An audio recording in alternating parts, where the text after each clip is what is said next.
ये निर्णय आया है ये पूरी तरह से असंवैधानिक है। इसमें मोदी सरकार को बैकफुट पे आना पड़ेगा और माननीय सुप्रीम कोर्ट पे इस पे विचार करना पड़ेगा, क्योंकि आरक्षण कोई भीख नहीं है, ये पूना पैक्ट का वादा है। भारतीय जनता पार्टी दलित विरोधी है, पिछड़ा विरोधी है और जितने भी मोदी सरकार जब से आई तब से इनके हक और हुकूक खाने का काम कर रहे हैं। जो पार्टी 240 सीट लाने के बाद भी इस आरक्षण के पक्ष में है, लेटरल एंट्री निकाल रही है। सोचिए 400 पार अगर गई होती तो संविधान, इस देश संविधान और आरक्षण का नामो निशान नहीं रहता।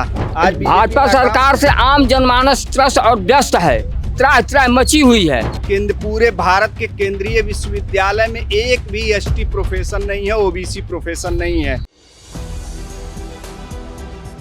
नमस्कार, मैं हयात अब्बास और आप देख रहे हैं 4PM न्यूज़ नेटवर्क।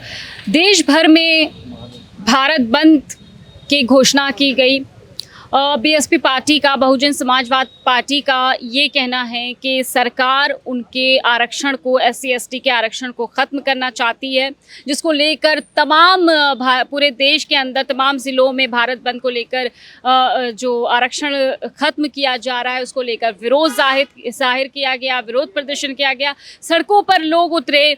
क्या वाकई में भारतीय जनता पार्टी आरक्षण खत्म कर रही है? इस पर तमाम विपक्षी दल भी सामने आए। अखिलेश यादव समाजवादी पार्टी से, राहुल गांधी ने भी ट्वीट किया। इस पर लोगों के बीच क्या चर्चाएं हैं आरक्षण को लेकर?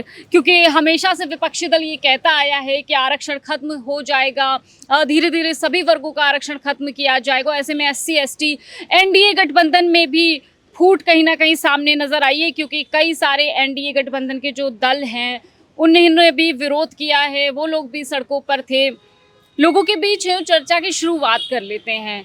कल तक के बस बहुजन समाज पार्टी सपोर्टर के रूप में नज़र आती थी बीजेपी की। आज उन्हीं बीजेपी का वो विरोध प्रदर्शन कर रहे हैं, सुप्रीम कोर्ट से मांग कर रहे हैं कि इस फैसले को वापस लिया जाए, आरक्षण ना खत्म किया जाए SC/ST का। पूरे देश में भारत बंद की घोषणा की गई, सभी विपक्षी दलों ने भी सपोर्ट किया। कैसे देख रहे हैं इसको? देखिए, पहली बात तो जो ये निर्णय आया है ये पूरी तरह से असंवैधानिक है।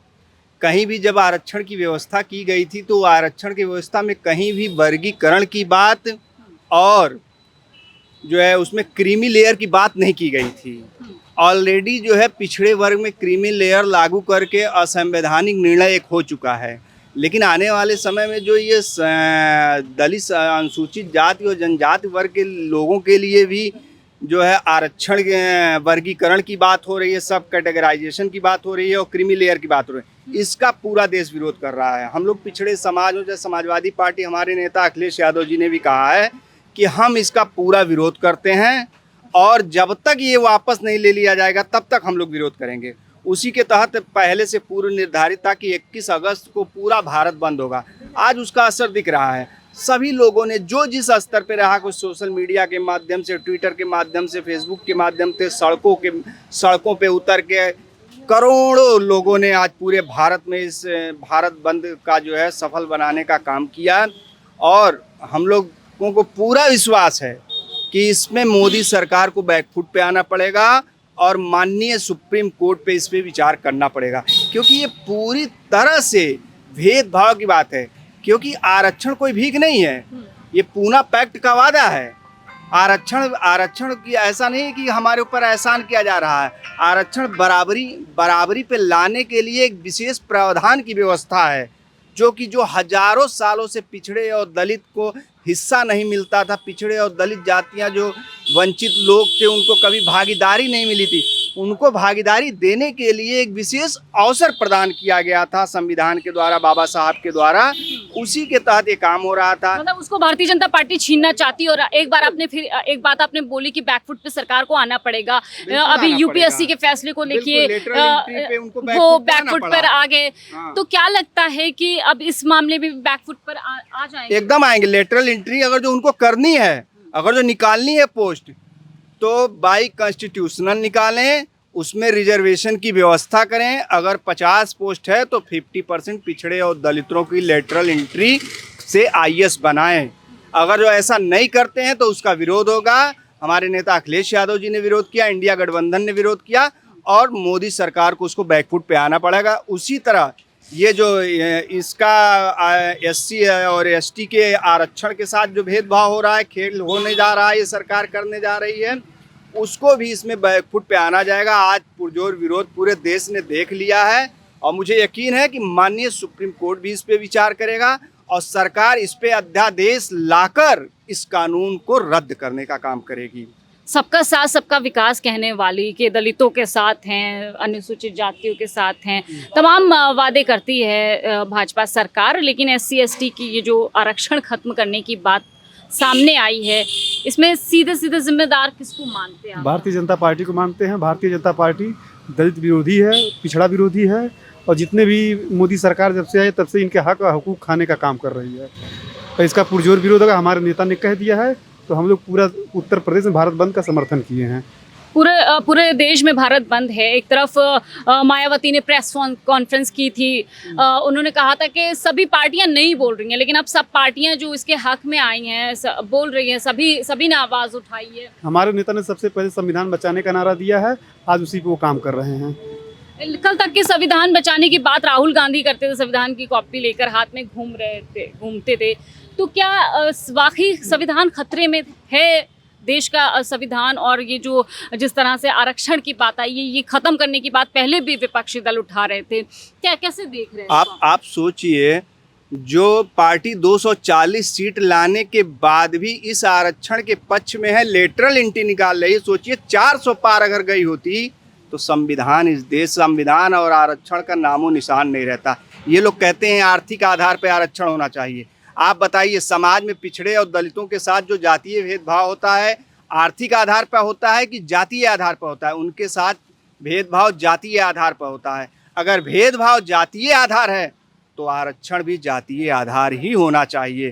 और कहीं भी ये नहीं लिखा था कि जो है आर्थिक आधार पर संविधान में आरक्षण हमेशा राजनैतिक, सामाजिक और शैक्षणिक स्तर से पिछड़े हुए दलित और वंचित और समाज के लोगों को भागीदारी देने के लिए नियम बना था, कहीं आर्थिक आधार है ही नहीं। कैसे देख रहे हैं आप?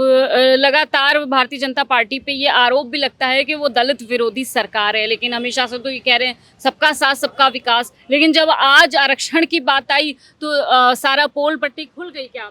ऐसा है, भाजपा को सब लोग जानते हैं कि भाजपा सरकार जो है हमेशा झूठ बोलती है। ये कभी सच बोली है? अगर सच बोलती तो गरीबों का हक क्यों छीना जाता? हाँ, आज तो बीजेपी भाजपा सरकार से आम जनमानस त्रस्त और व्यस्त है, त्राह त्राह मची हुई है। भाजपा कभी नहीं सोची।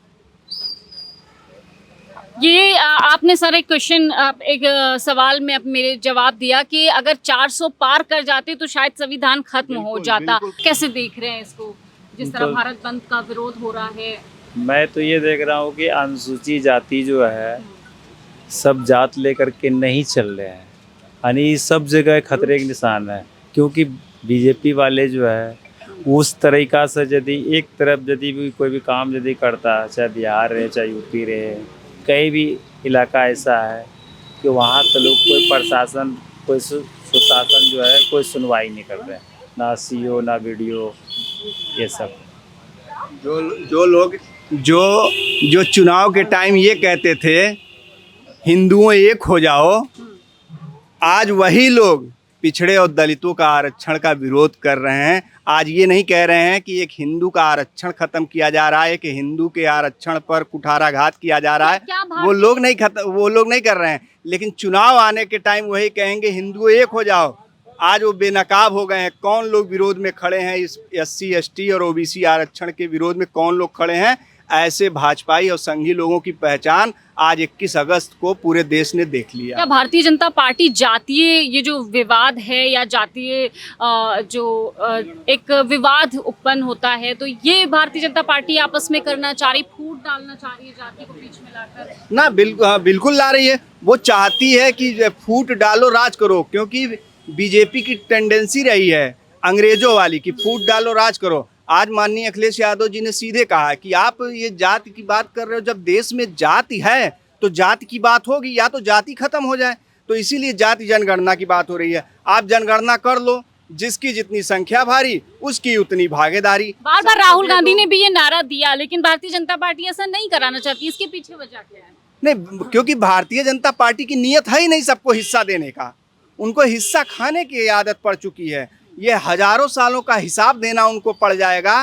विभागवार अखिलेश यादव जी कह रहे हैं कि आप विभागों में देखिए किस जात के लोग, वाइस चांसलर किस जात के लोग सबसे ज़्यादा हैं। पूरे भारत के केंद्रीय विश्वविद्यालय में एक भी एसटी प्रोफेशन नहीं है, ओबीसी प्रोफेशन नहीं है।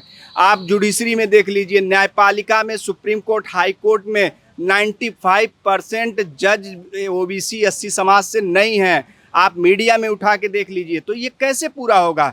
जब तक हमें भागीदारी नहीं मिलेगी हमारी आवाज़ कौन बनेगा? आज सुप्रीम कोर्ट ने जो निर्णय दिया है, अगर जो उसमें हमारा पिछड़ा दलित जज रहता तो शायद इस तरह का निर्णय नहीं आता। कोलोजियम का हम इसीलिए विरोध कर रहे हैं। आप बताओ, कोलोजियम बिना परीक्षा के आप जज बन सकते हो? ये लोग कहते हैं कि आरक्षण से बना हुआ डॉक्टर गलत इलाज करता है, तो बिना परीक्षा का बना हुआ जज क्या सही निर्णय देता होगा? वो न्याय करेगा? वो बिना परीक्षा के लेटरल आईएएस बन जाएगा, वो न्याय करेगा हम लोगों के साथ? नहीं करेगा। अगर ये होगा तो जब तक आरक्षण नहीं रहेगा, हमारी भागीदारी सभी में, न्यायपालिका, व्यवस्थापिका, कार्यपालिका में नहीं सुनिश्चित होगी, तब तक हमारे समाज को न्याय नहीं मिल पाएगा। और वो आरक्षण से ही संभव है जो बाबा साहब ने संविधान पे दिया है। और जब जब इस पे कुठाराघात होगा, हम पिछड़े और दलित जो है सड़कों पे उतर के उसको रोकने का काम करेंगे। बिल्कुल। तो लगातार दलितों और एससी एसटी की जो आरक्षण खत्म होने की बात सामने आई है, तब से सभी में एक गुस्सा है, क्योंकि आरक्षण उनका हक है और जिसको सरकार ख़त्म करना चाहती है, जिसके लिए सभी विपक्षी दल एक होकर वो भी सड़कों पर उतरे, सभी पार्टियों ने विरोध किया है। फिलहाल अब इस पर क्या फैसला होगा, क्या सुप्रीम कोर्ट का निर्णय आता है, ये तो समय ही बताएगा। तमाम ऐसी अपडेट के लिए 4PM देखते रहे। कैमरा पर्सन सत्यनारायण के साथ मैं हयात अब्बास, 4PM न्यूज़।